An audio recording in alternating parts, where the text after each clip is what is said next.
오늘은 북한 성도를 위하여 기도합시다라는 제목으로 말씀 증거하겠습니다. 저희 아버님이 29년생이시고 94세이시죠. 몇 번 제가 말씀드렸을 때 아시는 분은 아실 거예요. 저희 아버님은 평양에서 태어나셨습니다. 평양 한 30리 정도 되니까 한 12km 정도 되는 남쪽에서 태어나셨는데, 지금 현재는 아버님이 사셨던 곳이 상원면인데, 중화군 상원면인데 그 지역까지 평양시 안으로 편입이 되었다고 합니다.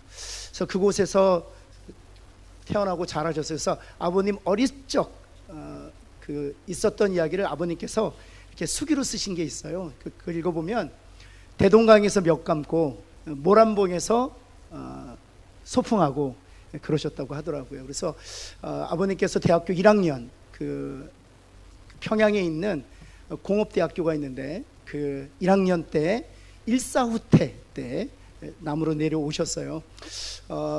공산치하에 계시다가 의용군으로 이렇게 차출되어서 끌려가던 중에 친구 도움으로 빠져나와서 산속에 숨어 계시다가 이제 미군이 이제 압록강까지 밀고 올라갔다 다시 내려올 때 부모님에게 작별 인사하고 아버님 혼자 단신으로 남쪽으로 피난하셨죠.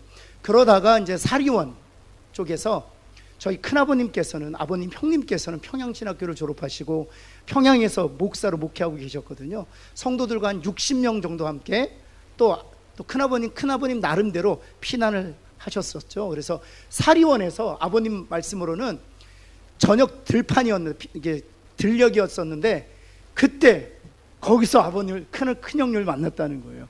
12살 차이가 나요. 형제가 둘인데 12살 차이가 나요. 아버님 뭐라고 그러시냐면 주님 만나는 것처럼 기뻤대요. 혼자 피난 나오다가 형님 만났으니까 얼마나 감사하셨겠어요. 그리고 나서 아버님께서 피난 생활을 어디서 하셨냐면 부산에서 했습니다. 그래서 부산 아미동 장로교회에 등록하셔서 신앙생활 하시다가 목사님의 소개로 우암제일교회에 숭실고등학교가 중고등학교가 생겼대요. 피난민들을 위한. 그래서 숭실고등학교 국어 선생님으로 교편을 잡고 계시다가 이제 결국에는 이제 서울에 올라가셔서 이제 신학을 하시고 목사님 되셨죠. 아버님 말씀하시는 것 중에 에피소드가 있는데, 임진강, 제가 일부 때는 한강이라고 했는데 임진강이었더라고요. 임진강을 건널 때 에피소드예요. 일사후퇴 때니까 겨울이잖아요. 그래서 수영을 통해서는 건널 수가 없는 거예요. 근데 미군들이 배를 가지고 수많은 피난민들을 남쪽으로 이렇게 실어 나르고 있었던 때였답니다. 다리는 다 끊겼죠. 그런데 한 20척 정도가 동원이 되어서 수많은 그 임진강에 정말 수많은 피난민이 몰려 있었다고 해요. 그래서 그 사람들 다 실어 나르는 거예요. 그래서 자정쯤 됐다고 합니다. 자정쯤 되었을 때 아버님도 순서를 기다리고 있다가 자정쯤 되었을 때 미군들이 통역병을 통해서 주기도문 외울 수 있는 사람만 앞으로 나오라고 하더라는 거예요. 그래서 뭐 아버님은 어렸을 때부터 신앙생활했고, 큰아버님은 또 목사님이시고 또 성도들도 크리스찬들이었으니까 주기도문 하면 배 타라고, 주기도문 하면 배 타라고. 여러분 주기도문 외우세요. 주기도문 하니까 타라고 주기도문하고 탔어요. 그리고 나서 다 한 20대에 나누어서 크리스찬들이죠. 주기도문을 외운 사람들만 그 배에 탄 거예요. 그리고 이제 강을 건넜어요. 그리고 나서 벌어진 일인데요, 다시 미군들이 그 배를 다 가지고 또 피난민들을 데려갈 줄 알았는데 그 배들을 다 폭파시켰답니다. 그게 마지막 철수 작전이었던 거예요. 그래서 주기도문 외우는 그리스도인들만 데리고 마지막으로 철수한 거예요. 여러분, 그런 얘기를 해주시면서 이런 얘기를 곁들여서 해주시는 거예요. 신철아, 너가 부산에서 목회한다니까 얼마나 감사한지 모르겠다. 부산 사람들 참 좋다 그러시더라고요. 왜요? 그랬더니 전국에서 피난 나온 사람들과 함께 삶을 나누었던 사람들이 부산 사람들이라는 거예요. 여러분, 옆에 있는 분에게 우리 좋은 사람들입니다. 제가 신평로교회 다대포 쪽에 있는 신평로교회 갔다고 하니까 저희 아버님이 그러시더라고요. 아버님이 아미동에 계셨으니까, 야, 다대포 갔니? 야, 다대포까지는 하루길이다 그러시더라고요. 그래서 아버지 아미동에서 여기까지 20분이면 온다고 그랬더니 내가 있을 땐 그랬다 그러시더라고요. 도시락 싸가지고 다대포 갔다고 그러시더라고요. 여러분, 정말 우리가 한 일은 아니지만 우리 부모 세대에서 정말 전국에서 피난 나온 사람들과 감자 하나, 고구마 하나, 밀가루 하나 나누어서 먹었던 사람들, 우리 부산 사람들이에요. 여러분, 우리 부산 사람들이 또 낙동강 전선을 지키면서 초량교회에 모여서 기도했던 그런 일화도 우리에게 있지 않습니까? 우리 부산 사람들이 다시 힘을 내어서 북한 땅을 바라보며 기도하는 저와 여러분, 또 우리 교회 되기를 예수 그리스도로 축원합니다. 여러분, 오늘 본문의 말씀은 북한 사람들을 위해서 왜 우리가 기도해야 하는지, 왜 우리가 선교해야 되는지 세 가지로 우리에게 말씀해 주고 있어요. 여러분, 이 본문의 말씀은 사실은 어떤 배경에서 시작되었냐 하면, 초대교회가 이제 복음을 받아들이고 그 공동체가 점점 성장하게 되었습니다. 그래서 한 50년 정도 지났어요. 50년 정도 지나고 보니까 교회가 많이 성장하게 된 거. 처음에 교회 공동체는 유대인들이 더 많았습니다. 유대인 중에 다시 말해서 혈통적으로 이스라엘 사람 중에 예수 믿어서 기독교인이 된 사람들이 더 많았어요. 그들이 머저리티였어요. 근데 50년 정도 지나가 보니까 복음이 확산되고 더 많은 사람들이 예수를 믿게 되어 이제 교회의 주축 세력 대다수가 헬라인 이방인들이었습니다. 그런데 이 헬라인 이방인들이 주축이 된 교회들이 가지고 있는 특징 중 하나가 있었는데, 그것은 유대인들에게 복음을 전하는 것을 꺼리는 것이었습니다. 왜냐하면 유대인들은 복음을 받아들이지 않아요. 뿐만 아니라 복음을 전하는 선교사들을 죽이는 혈안이 되어 있었습니다. 왜냐하면 그들은 구약을 잘못 이해했었기 때문이죠. 구약은 예수 그리스도가 실체고 구약이 그림자잖아요. 근데 구약만 그들이 가지고 있었기 때문에 나 외에 다른 신을 섬기지 말라 하는 10계명이 1계명을 지키기 위하여 예수님이 하나님이시다 라는 신앙 고백을 가지고 있는 기독교인들을 핍박하기 시작하는 거예요. 교회를 파멸시키려고 했던 것이죠. 그래서 50년 정도 지나간 후에 초대교회의 머저리티 대다수가 되었던 이 헬라 사람들이 볼 때에는 유대인들은 적인 거예요. 그래서 그들에게 복음을 전하는 일을 중단한 상황에서 이 로마서가 쓰여졌어요. 그래서 1장부터 8장까지는 복음이 무엇인지, 우리가 믿고 있는 바가 무엇인지를 설명한 뒤에 9장에서 하나님께서 너희들이 생각하는 적이라고 하는 그 유대인들에 대하여 하나님이 어떤 계획과 어떤 마음과 어떤 뜻과 계획을 가지고 계시는지를 보여주고 있는 것이죠. 그래서 9장, 10장, 11장은 이 유대인들에 대하여 하나님께서 어떤 계획을 가지고 계시는지 바울을 통해서 유대인을 적으로 생각했던 초대교회 성도들에게 주시는 말씀입니다. 여러분, 오늘도 그러지 않습니까? 북한하면 여러분 선교의 대상이라기보다는 적이죠. 무찌르자 무찌르자 공산당. 여러분, 뿐만 아니라 지금 김정은 치하에서 핵 개발에 성공한 다음에 그 핵으로 전 세계를 위협하는 날강도짓하고 있지 않습니까? 그리고 가장 큰 위협을 우리가 받고 있잖아요. 여러분, 그러기 때문에 북한을 위해서 기도해야 합니다. 북한에 우리가 선교사를 보내야 합니다. 북한에 쌀과 우리가 곡식을 보내야 합니다 라고 하면 굉장히 화내시는 분들이 있어요. 북한은 적이기 때문에. 그래서 사실은 이 9장의 말씀은요, 초대교회 성도들이 유대인을 적으로 생각하고 복음 전하고 그들을 구제하는 일을 중단했던 그 상황과 지금의 우리의 상황이 오버랩이 돼요. 그래서 오늘 이 본문의 말씀을 통해서 오늘 우리가 들어야 될 메시지가 있는 것이죠. 첫 번째, 이 본문을 통해서 우리에게 주신 말씀은 이것입니다. 북한의 형제와 자매들이 구원을 얻게 되는 것이 하나님의 뜻이기 때문에 우리가 기도하고 선교해야 된다는 것입니다. 이것은 우리의 뜻이 아니라, 사람의 뜻이 아니라 하나님의 뜻이기 때문에 우리가 기도하고 선교해야 한다는 사실입니다. 여러분, 한번 볼까요? 9장 1절, 2절 그리고 3절을 보면 하나님께서 바울을 통해 이렇게 말씀하세요. 내가 그리스도 안에서 참말을 하고 거짓말을 아니하노라. 나에게 큰 근심이 있는 것과 마음이 그치지 않는 고통이 있다 하는 것입니다. 사도 바울 안에 그치지 않는 근심과 마음의 고통이 있다는 것입니다. 그 그치지 않는 근심과 마음의 고통이 무엇인가 하면 3절 말씀이죠. 나의 형제 곧 고율의 친척을 위하여 내 자신의 저주를 받아 그리스도에게 끊어질지라도 원한다는 것입니다. 여러분, 여기에 보면 정확하게 내가 그리스도에게 저주를 받아 끊어질지라도 내가 원한다, 무엇을 원한다, 그 무엇이 잘 번역되어 있지 않아요. 그래서 현대인의 번역으로 보면 이렇습니다. 만일 내 동족이 구원만 얻는다면, 그런 뜻이에요.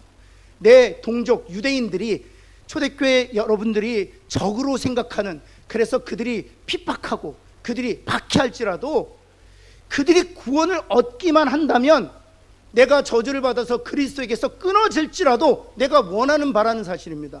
여러분, 다메섹에서 하나님께서 은혜로 바울을 구원하시고 이방인의 사도로 세우셨어요.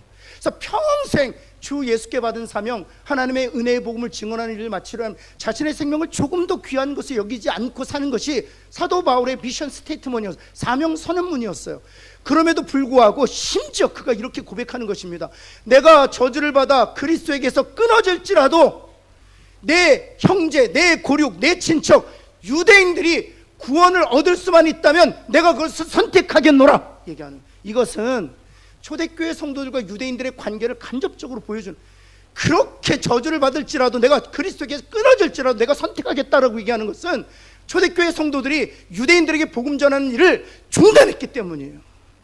더 강하게 말하고 있는 거예요. 내가 저주를 받아 그리스도에게 끊어질지라도 나는 그들에게 복음 전해야 되겠습니다. 그들을 위해서 선교해야 되겠습니다. 그들에게 구원의 소식을 전해야 되겠습니다. 그래서 그들 중에 몇몇을 구원할지라도 내가 저주를 받아 끊어지겠습니다. 그걸 선택하겠습니다 라고 고백하는 것이죠.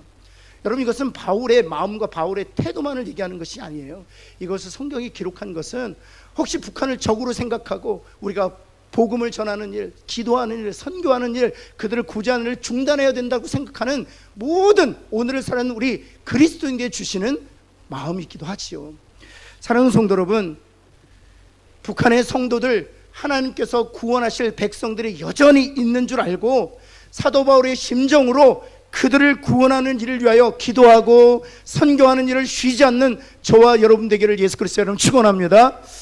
제가 캐나다에서 사역하셨던 이면수 목사님이란 분을 잠깐 만난 적이 있어요. 목사님들 세미나 하는 기간에 제가 뵌 적이 있는데, 이면수 목사님은 캐나다 토론토에 있는 큰빛교회 담임 목사님이세요. 지금 이제 원로 목사님 되셨죠.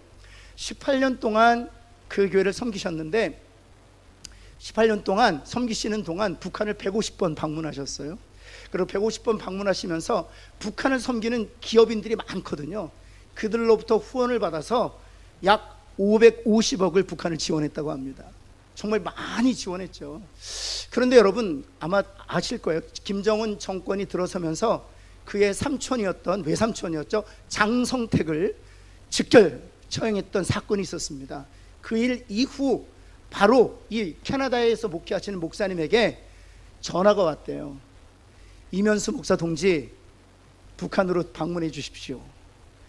그 연락을 받고 주변에 있는 모든 장로님들과 그분과 함께 북한을 사역하고 있는 동역자들이 만류했대요. 이번에 들어가면 큰일 납니다.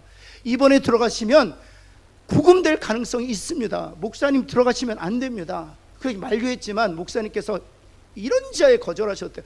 내가 이번에 들어가지 아니하면 다시 기회가 없다. 하나님의 말씀인 줄 알고 내가 들어가겠습니다. 그리고 들어가셨대요. 그래서 여러분, 원산 그쪽에 경제 특구가 있거든요. 그쪽으로 들어갔어요. 그런데 그날 밤 군인들이 찾아와서 수갑 채워서 평양으로 압송했다는 거예요. 그리고 나서 기약을 알 수 없는 정치범 수용소에서 갇혀서 죄수로 지냈어야 됐습니다. 여러분, 지금 우리가 2년 6개월이라고 얘기하지 이면수 목사님의 입장에서는 무기징역이거든요. 언제 그 정치범 수용소에서 나올지 기약이 없는 그런 시간을 보내셨어요. 여러분, 그런데 2년 6개월째 되는 날 그 캐나다 수상이 이 북한을 방문하게 돼요. 그런데 이면수 목사님 입장에서 하시는 말씀이에요. 군인들이 그날 찾아왔대요. 그리고 자기를 다짜고짜 자그마한 집차에 태우더래요. 목사님의 생각에는 이런 생각이 드시더래요. 아, 오늘 내가 죽는 날이구나 라고 생각이 들어요. 오늘 내가 죽는 날이구나. 그래서 군인들이 나를 끌고 가는구나. 그렇게 한참을 달렸는데 자신의 눈에 평양공항 사인판이 보이더래요. 그때 내가 풀리나? 이 생각을 했대요. 그럼 사실 얘기가 캐나다 국적기에 탈 때까지도 자기가 살 줄을 몰랐대요. 그러면서 목사님들 세미나에서 목사님 하신 말씀이 있어요. 그렇게 고초와 그렇게 핍박을 받았는데도 불구하고 목사님 뭐라고 말씀하시는 줄 아세요? 북한 사람들이 어렵고 힘든 것은 가난해서가 아닙니다. 북한 사람들이 정말 고통을 받는 것은 복음 듣지 못해서 그렇습니다. 그들이 복음 듣지 못하고 여전히 사망의 길을 가서 결국에는 죽음에 이를 것이기 때문에 그것 때문에 우리가 눈물을 흘리고 기도하고 선교사를 보내야 합니다. 사랑하는 성도 여러분, 아무리 고초를 받고 아무리 핍박을 받아도 이면수 목사님 안에서는 이 북한 사람들을 향한 이 하나님의 사랑이 멈추지 않았다는 사실이에요. 사랑하는 성도 여러분, 우리도 북한을 위해서 기도하고 선교하고 마음을 쏟는 우리 성도들 되시기를 예수 그리스도의 이름으로 축원합니다. 그것이 하나님의 뜻이기 때문에 그래요. 두 번째, 북한에도 우리의 기도를 필요로 하는 누가 있다고요? 하나님의 자녀들이 있어요. 하나님의 자녀들이 있기 때문에 그렇습니다. 여러분 9장 4절 말씀 볼까요? 초대교회 성도들이 유대인들을 적으로 생각했죠. 아니, 적으로 규정했잖아요. 근데 하나님께서 바울을 통해서 뭐라고 말씀하신 줄 아세요? 그들은 이스라엘 사람이라는 거예요. 그들에게는 양자됨이 있다는 것입니다. 무엇을 말하는 것입니까? 그들 가운데에서도 하나님이 택하셔서 양자 삼으신 구별된 하나님의 백성들이 있다는 거예요. 너희들이 적으로 생각하지만 그들 안에도 구원받은 하나님의 자녀들이 있다는 거예요. 그리고 하나님의 영광이 있고 하나님의 언약과 그리고 예배가 있고 약속이 있다는 것입니다. 사랑하는 성도 여러분, 북한 성도들 역시 마찬가지예요. 핵무기를 개발하고 전 세계를 상대로 해서 위협하고 있지만 북한 땅 안에는 여전히 하나님께 택하시고 구별하신 하나님의 자녀들이 있다는 것입니다. 그들은 아직도 예배를 드리고 있고요, 하나님의 영광이 있고요, 그리스도의 십자가가 그 가운데 있다는 것입니다. 사랑하는 성도 여러분, 그렇기 때문에 우리가 그들을 위해서 기도하고 그들을 위해서 선교하고 그들의 손을 붙잡아 줘야 한다는 것이죠. 여러분 1950년도 6.25가 발생하기 이전에 남북의 기독교 상황을 소개하는 그런 연감들이 있어요. 1950년을 기준으로 해서 6.25 발발 이전에 북한이 그리스도인들이 더 많았을까요? 남한이 그리스도인들이 더 많았을까요? 북한이 훨씬 더 많았습니다. 북한이 3,000교회 30만 명이었고요, 남한은 2,000교회 20만 명이었습니다. 여러분, 우리 한국 땅에 복음이 최초로 들어온 것이 어디입니까? 부산일까요? 서울일까요? 평양일까요? 평양입니다. 가장 부흥의 역사가 시작된 곳이 어디였습니까? 평양 산정교회였습니다. 여러분, 평양은 동양의 예루살렘이라고 불렀어요. 모든 선교사님들이 이 평양에서 복음의 사역을 시작했어요. 우리나라에서 최초로 세워졌던 신학대학원, 유일한 신학대학원도 평양에 있었습니다. 평양이 목회자들을 배출하는 산실이었었어요. 여러분 1950년대 기준으로 그래요. 그러면 지금은 어떨까요? 지금은 북한 땅에 약 한 70년 이상 지났죠. 여러분 북한 땅에 크리스찬들이 있을까요? 2007년도 찍은 영상인데요, 한번 보시겠습니다. 북한에서 기독교인은 박해 대상이지만 소리 낮춘 기도는 멈추질 않습니다. 경제 정치가 사건을 쳐서 수많은 사람들이 무너졌고 감옥에 들어와 매 맞았고 하나님 아버지이시오, 구원의 손길을 주지 않습니까? 성경을 읽고 찬송가를 부르는 위험천만한 예배도 감행합니다. 할렐루야 할렐루야 내 앞길 몰고. 여러분 지금도 정말 자기의 생명을 걸고 예배드리는 지하교회 성도들이 있어요. 지금 풀러 신학대학원, 미국에 있는 신학대학원인데요, 그 풀러 신학대학원에서 2021년에 발간한 그 북한 지하교회 숫자와 성도들을 보면은요 580곳 13만 5천 명입니다. 아직도 구원받은 사람들이 북한 땅에서 예배를 드리고 있어요. 정권이 무너지도록 마음껏 예배드리고 마음껏 찬양하고 마음껏 기도할 수 있는 그런 예배 처소를 허락해 주시도록 간절히 기도하고 있어요. 북한 성도들의 소원이 뭔지 아세요? 마음껏 목소리 크게 찬양하는 거예요. 부르짖어 하나님 앞에 기도하는 거예요. 목사님 만나서 목사님한테 기도 받는 것이 평생 소원이에요. 우리는 늘 하고 있는 일들이에요. 그러나 그것은 북한 성도들에게는 평생의 소원이에요. 목사님 만나서 목사님과 함께 예배드리는 것, 목사님의 말씀을 듣는 것, 목사님의 기도를 받는 것, 성도들과 함께 모여서 마음껏 부르짖어 하나님 앞에 기도하는 것. 그러나 하나님께서는요 숨죽여 가며 기도하는 그 기도를 들으신다는 사실이에요. 사랑하는 성도 여러분, 그러하기 때문에 남한인 우리 성도들이 북한의 성도들을 위하여 함께 기도해야 돼요. 그들과 함께 선교의 손을 맞잡아야 합니다.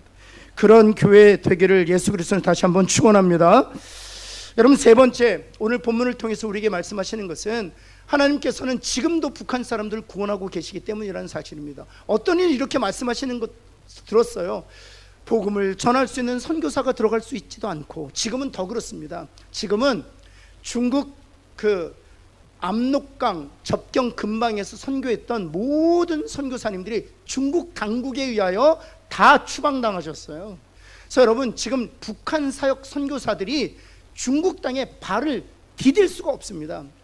얼마 전에 저희 교회에서 협력하고 계시는 선교사님이 지난 월요일 날 다시 중국에 들어가셨어요. 북한을 섬기시는 선교사시요.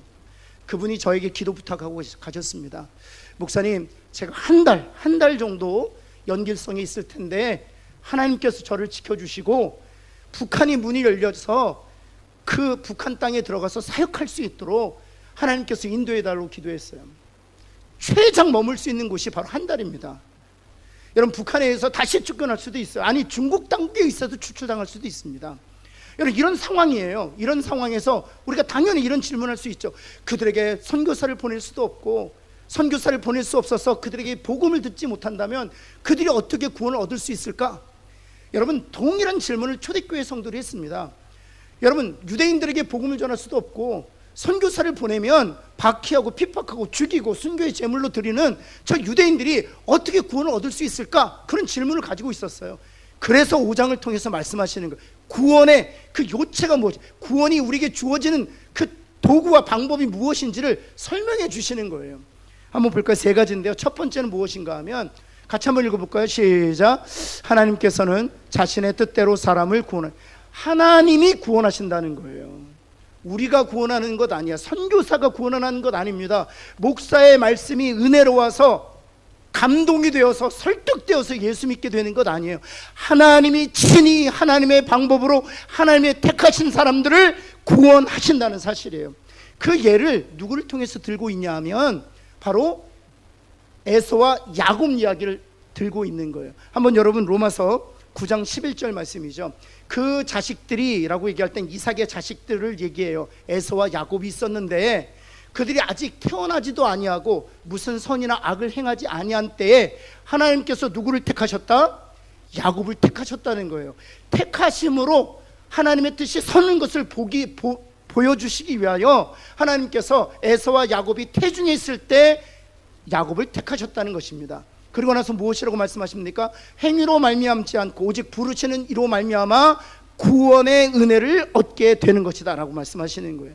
여러분, 선교사가 들어갈 수 없을지라도, 복음이 들려지지 않을지라도 하나님의 방법으로 하나님의 택하신 영혼들을 친히 구원하시는 줄을 믿는 저와 여러분 되기를 예수 그리스도는 축원합니다. 지금 우리 안에서도 그런 방식으로 일하시는 거예요. 여러분, 두 번째, 하나님께서는 자신의 긍휼로 사람을 구원하신다는 사실입니다. 여러분, 로마서 9장 16절 말씀 볼까요? 로마서 9장 16절, 이것은 같이 한번 읽겠습니다. 시작. 그런즉 원하는 자로 말미암음도 아니요 다른 박질하는 자로 말미암음도 아니요 오직 긍휼히 여기시는 하나님으로 말미암으니라. 무엇을 말하는 것입니까? 구원이란 원한다고 얻게 되는 것이 아니라는, 하나님 나도 영생에 대해서 알고 싶습니다, 하나님 나도 영생을 얻고 싶습니다 라고 요청했던 니고데모도 구원 얻지 못했어요. 원한다고 해서 얻을 수 있는 게 아니에요. 그리고 구원을 얻기 위하여 다른 박질한다고 해서 구원의 은혜를 누리는 것도 아니라는 것입니다. 구원의 선물이란 오직 우리를 긍휼히 여기시는 하나님께서 주시는 값없는 선물이라는 거예요. 그렇기 때문에 사랑하는 성도 여러분, 지금 같은 상황에서도 하나님이 하나님의 방법으로 북한 사람 중에 하나님 택하신 영혼들을 긍휼히 여기심으로 말미암아 하나님의 방법으로 건져내실 줄을 믿습니다. 세 번째는요, 하나님께서는 구원받은 사람들을 남겨놓으셨다는 사실이에요.